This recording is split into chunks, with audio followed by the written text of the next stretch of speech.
ငါတယောက်ထဲလားလူတွေကငါတယောက်ထဲဆိုသည့်အတွေ့ကိုမကြာခဏတွေးတတ်ကြသည်ခက်ခဲတွေကြုံသည့်အခါတိုင်းလဲငါတယောက်ထဲဟုခံယူကြသလိုအောင်မြင်သည့်အခါများမှာလဲငါတယောက်ထဲဟုခံယူတတ်ကြပြန်သည်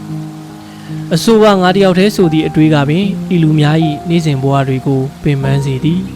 နောက်ကောက်ကြစေသည်ငါတယောက်ထဲဆိုသည့်ခံယူချက်တွေကြောင့်ပင်လူတွေလဲကျသွားသည့်အခါပြန်မထနိုင်ဘူးပြီးတော့အောင်မြင်နေသူတွေကိုလည်းကြာရှုံးစေသည်သိကြရဲ့လားတည်ချာချာမျက်စိဖွင့်ပြီးပြန်ကြည့်လိုက်ပါဦးကြာရှုံးနေပါသည်ဆိုသည့်သူတွေလည်းလောကမှာအများကြီးအောင်မြင်ပါသည်ဆိုသည့်လူတွေလည်းလောကမှာအများကြီးတသက်တာအကောင်းဆုံးဆိုသည့်စုတစိတ်တွေရထားသည့်သူတွေတောင်အများကြီးဘယ်မှာလဲငါတယောက်တည်းဆိုတာဟုတ်လို့လားငါတယောက်တည်းငါတယောက်တည်းမဟုတ်ဘူးဆိုသည်ကိုလက်ခံသွားသည့်နေ့မာနဆိုတာတွေလည်းခွာချသွားလိမ့်မည်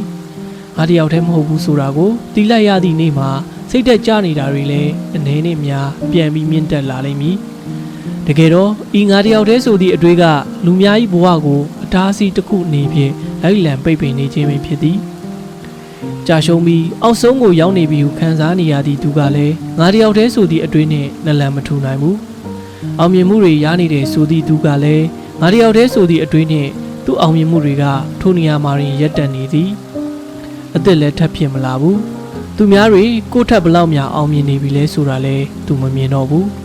ငါတယောက်တည်းဆိုသည့်အတွေ့နှင့်အိုင်ငယ်လေးကိုပင်လယ်ထင်နေသည့်ဖားတငယ်ပမာဖြစ်နေသည်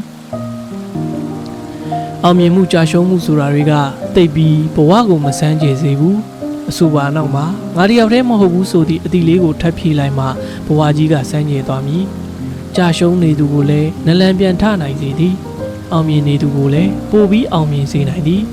ထို့ကြောင့်နေ့စဉ်ဘဝမှာတခုခုထူးခြားလာတိုင်းပုံမှန်မဟုတ်သည့်စိတ်ခံစားချက်တွေဖြစ်တိုင်းကိုယ့်ကိုယ်မေးရမည်မေးခွန်းတစ်ခုကငါတယောက်ထဲလားဆိုသည့်မေးခွန်းပဲ